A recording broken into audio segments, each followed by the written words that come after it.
Moses Kunkuyu omwetu ndi mmodzi mwa akuluakulu aku chipani cha Malawi Congress Party. Iwo asotu ndi nduna imene imayankhulira ndithu dziko la Malawi. Nde potenga ndithu kuti ku Malawi kuli chisankho chimene chichitike pa 16 September chaka chino cha 2025. Iwo ndithu anabwera kuzafotokoza kunena zoti ali ndi chikhulupiriro kuti pa chisankho chimenechi nzika za dziko la Malawi ndi kuti zisankha chipani cha Malawi Congress Party kuti chipitirire ndithu kulamula dziko la Malawi. Nkhani imeneyi ikubwera maka posatira ndithu kuti ku dziko la Malawi kwakhala kuli vuto lalikulu kwambiri. Vuto limeneli ndi lakusowa kwa mafuta agalimoto. Nde iwo mukufotokoza kwawo akuti potengera kuti anapanga ndithu mgwirizano wa government to government ndi maiko amene amapanga produce mafuta agalimoto. Nde kuti no vuto limeneli la mafuta agalimoto maka lakusowa kwa mafuta agalimoto nde kuti kha kuti latheratu kapena kuti kha kuti ni mbiri yakale. Nde mafunso amene nzika akumazifunsa ndonena kuti kodi vuto limeneli linayamba liti maka lakusowa kwa mafuta agalimoto. Nangano ndi liti limene anakhala iwo akubwera kumazafotokoza kunoti apanga mgwirizano wa government to government nde kuti no vuto la mafuta akusowa agalimoto likhala kuti ni mbiri yakale. Komanso nanga adindo ntchito yawo ndi yotani kumbali ya mavuto ngati amene wawo. Nde poyankha ena mwa mafunso ngati amenewa tilole ndithu tifotokozeni chabe mwachidule nkhani yonse mmene ikukhalira.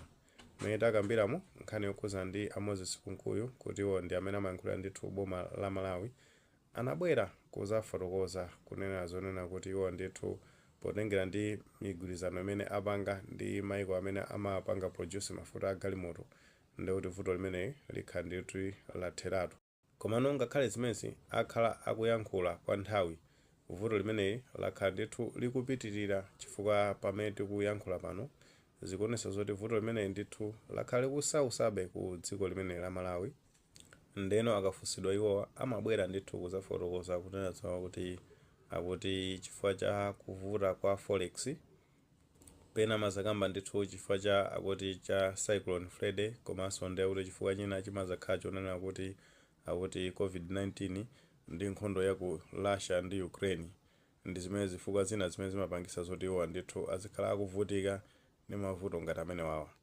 Komano potengera kuti vuto limene linayamba ndithu pakanthawi kuyamba mu chaka cha 2020 pamene iwo analowa mboma kuzafika maka mu chaka cha 2021 2022 2023 ndi nthawi imene ndithu kunakhala kuvuta kwambiri nkhani ya kuvuta kwa mafuta agalimoto. Komano mayankho amene amabwera ngati adindo kuzapereka amakhaona kuti samagwira mtima kwenikweni nzika za dziko la Malawi chifukwa amaonera kuti alibe ndithu ma solutions amphamvu onena kuti angathane ndi mavuto ngati amene wati kunena kuti akusowa kwa mafuta agalimoto. Nde ngakhale akumabwera kumazafotokoza kuti ndi chikhulupiriro kunoti azapasidwa mwayi kuti apitirire kulamula boma la Malawi. Nde kuti no zimenezi nzoti zilibe chisimikizo kwenikweni maka potengera kuti ndi menewo agwirira ntchito ambiri ndithu akuoneka maka nzika zambiri zikuoneka kuti sizili zokhutira ndimene ndithu akhala kusogolera dziko limene la Malawi. Nde potengera kuti chisankho chimakhala ndi aino ake nzika zimenezi ndi zimene ndithu zizayankhule pa nthawi imene ya chisankho kuti amene apitire kulamula boma kapena kubwere ena ndithu asopano. Ndeno iwo amapitirizaso maka kunena zoti nzika zisaloze chala kwambiri iwowa maka kumbali ndithu yakukwera kwa mitengo ya mafuta amanena zonena kuti asasiyanise maka ndi ulamuliro umene unalipo wakale wa chipani cha Democratic Progressive Party kuti nthawi imene mafuta ndithu anali ndi mtengo wabwino akuti pachifukwa chonena kuti kwacha inatsika mphamvu. Nde kuti no zimenezi zimene zapangisa zonoti mafuta agalimoto akhale ndithu ali okwera mtengo. Komanonso amazasiyanisa kuti akuti potengera kuti maiko ena ake ali ndi gombe kapena kuti madoko oti kumafikira ndithu mafuta agalimoto. Nde kuti kumene koko akuti mafuta anali okwera kusiyanisa ndi dziko la Malawi. Komano anthu amenewo chifukwa chonoti anatengera upangiri umene uli ku dziko la Malawi onena kuti ngakhala alibe doko komano mafuta anali otchipa. Nde kuti kumene koko anatsisaso mitengo. Zomwe mukuona kwawo akuti ndithu iwo ndoti ali ndi ukadaulo kumbali ngati imene. Komano nchifukwa chani kuti ngakhale iwo akuzitamandira kuti ali ndi ukadaulo vuto limene likukhala likusausabe nzika za dziko la Malawi. Komanso kunkhani ngati imene akumazakamba zonena kuti ndalama yakwacha ndi kuti makhala kuti yatsika mphamvu. Kodi amene apangisa kuti ndalama imene itsike mphamvu ni ndani? Sinde kuti ndiwo omwewo ndali usogoleri wawo ndithu ndokanika ndithu kuti ulokonze zinthu bwinobwino, ulongosole zinthu bwinobwino. Ndi chifukwa chake ndithu ndalama imene yakwacha imakhala ikutsika mphamvu, zimene zapangisanso kuti mavuto ena ndithu ambiri akhale akusausa dziko limeneli la Malawi. Chifukwa paja ndalama ikangotsitsidwa mphamvu ndiye kuti katundu amayenera ndithu kuti akwere mtengo. Ngakhale katundu onena kuti akupangidwa ku dziko lomwelo ndiye kuti amapezanso kuti wakwera mtengo.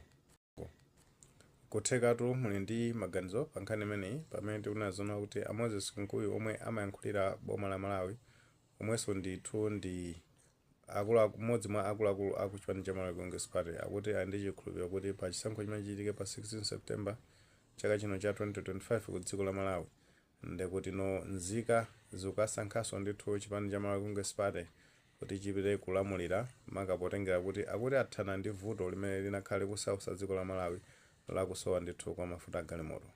Ngati muli ndi ndemanga imeneyo mutha kutiuza ku comment section, koma popereka tilemekezenso maganizo anthu ena.